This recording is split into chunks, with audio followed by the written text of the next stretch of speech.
Friends, good morning. I am Professor Atash Gupta from the Department of Zoology, Kurukshetra, University Kurukshetra, and at the moment I am enjoying my retirement. It's my proud privilege and great honor to welcome you in today's recitation of poems that have been composed by me in the year 2020 in United States. There are around 50 poems, and all these poems relate to my childhood memories, and that is why I have entitled this poetry collection as poetic portrait of my childhood memories. Most of the poems relate to my grandfather, because it was my grandfather who was interacting with me and my elder brother Dr. Parmanand Gupta from a very close distance. Reason being, he was more or less suffering an isolated life, despite the fact that he had 6 grandsons, 3 granddaughters, and my mother and my father. If I give you a brief account or background of this poem, it would amount to more or less revealing some personal facts about my family, but that would fit into the poem's essence and moral and its soul and consciousness. My grandfather Lala Fakir Chand, he got widowed when he was nearly 20 years, or even less than that. My father was born in the year 1960, and I think soon after my grandmother died. So therefore, you're right, my grandfather must have been around at the most 20 or even 80. My grandfather boldly resolved not to marry in those days, that is in 1960, when even people advised him that it would be difficult to live such a long life without the life partner.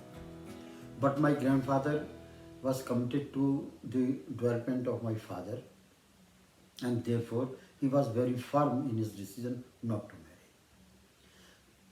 marry. And fortunately or unfortunately, he was successful in sticking to this decision, although he suffered a lot. Now one day, when I was studying in DAV College Jalandhar, I still remember with regard to present poem, and the poem is My Grandfather's Tiffin. My grandfather's tiffin means his meals that I would fetch from my house to the shop, because my mother did not allow my grandfather to have meals in the house based upon her, I would say, more or less repulsion, internal repulsion, and that defines the relationship between daughter-in-law and father-in-law. Anyhow, so when I was studying in DAV College Jalandhar, I came back during the holidays in the village, and I remember we were sitting in the front, so-called chabutra of our shop. My grandfather, he ventured to sit beside me, I still remember, on one corner of that chabutra, and then he asked me, or he requested me, or I would say he rather told me very clearly that, grandson, now that you are here in the village for 2 months during the what you call summer vacations, I would suggest that you bring my tiffin, and that too timely, say around 1 o'clock in the noon and around 8 o'clock in the evening. I am an old man, and let me tell you, he would not be given the breakfast, nothing up in the afternoon as tea, and he was depending only on lunch, 4 chapatis and 1 bhaji, and similarly in the evening 4 chapatis and 1 bhaji. So under that background, when he could not change this scene, despite the fact that my father was there or 6 grandsons were there, he asked me that you bring my tiffin at 1 o'clock in the noon and at 8 p.m. in the evening. And he never asked me that you refurnish or refurbish the various items in the tiffin. in addition to 4 chapatis and what you call the one aloo sabji. So now that I have grown as old as he was, and when I dream and review his life, I feel sorry to myself. And one expression of that sorry feelings is this poem. So now there are 5 stanzas, and I will recite one slowly. You will enjoy it. It is a fact of life that I am describing, which all grandfathers are experiencing even today and in a much worse way. So, number one, first paragraph, and the poem is My Grandfather's Tiffin. My grandfather, his lunch was always got delayed. His lunch tiffin was always got delayed. At lunch, the lunch was a carelessly assorted stuff. This lunch box was a carefully assorted stuff, much betrayed. My grandfather's lunch was always got delayed. This lunch tiffin was a carelessly assorted stuff, betrayed. 4 chapatis with a narrowly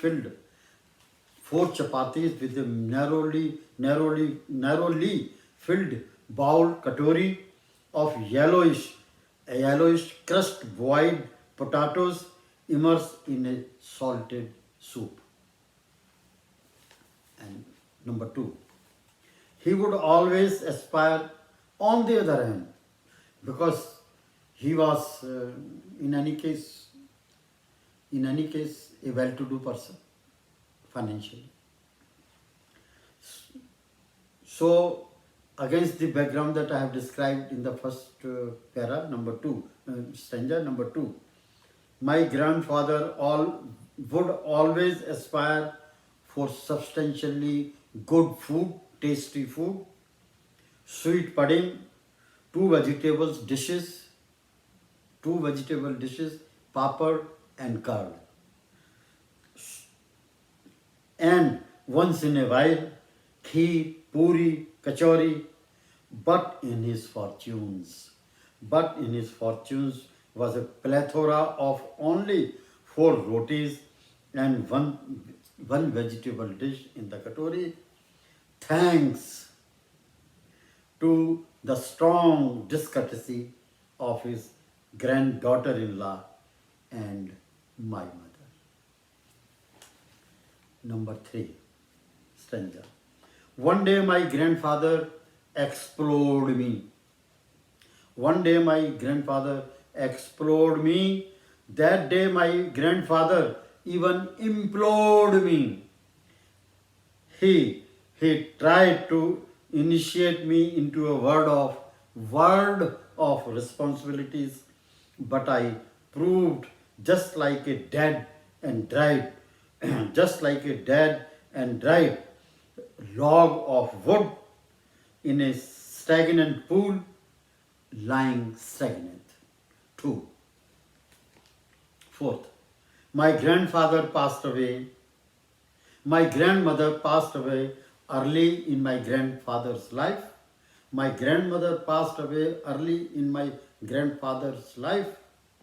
When my father was merely a few months old. My grandfather swore to himself not to marry again. But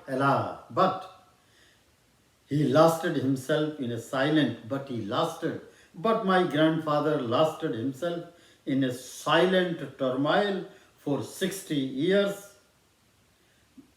Discourtesy, his daughter-in-law and my mother. Last. My grandfather invested his each moment and all his life and every paisa and every income of his shop in our household, although returns to him were nominal only in the shape of 6 grandsons, but no plea ever, but no plea or comfort ever for his personal intents, personal internal contents. Thank you so much.